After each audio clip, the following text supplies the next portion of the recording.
Anatin'izay sehatra ny fampianarana izay nisika ny famerenana ny asan'ny mpampianatra no tanjon'ny sempama amin'izao fotoan'izao nisy ny dinika izay niarahan'izy ireo tamin'ireo tompona andraikitra ao anatin'ny ministera ny fanabeazam-pirenena androany.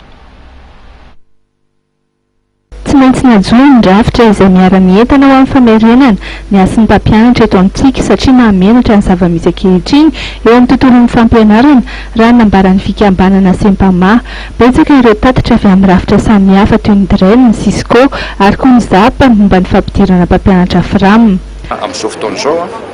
dia tena mahamenatra sy mampanongo tena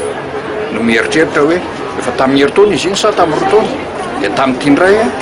dia mbola voalaza na roa hainao manjery ihany no mamparitaka an'izay fa itsika dia mitanany lolaharana mihitsy eran-tany amin'ny resaka risoriso kolikoly afaizany ny avian'izany anisany ny ministera amin'ny fanabeazam-pirenena izay mbola tsy fahita hatramin'izay teto Madagasikara. Misy zavatra tsy mandeha araka ny tokony ho izy eo zany ka ny sempama izay efa nifanaiky tamin'ny ministra ny fanabeazam-pirenena tamin'ny ministera ny fanabeazam-pirenena fa mpiara-miombonantoka nanomboka tamin'ny taona 2024 iny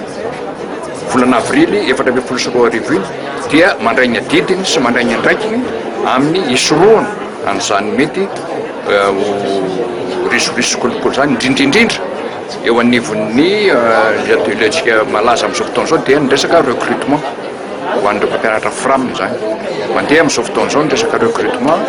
dia misy zavatra maro izay tanteriny namana avy any amin'ny faritra rehetra ireo tompona andraikitra sempama fa tsy mandeha araka ny tokony ho izy.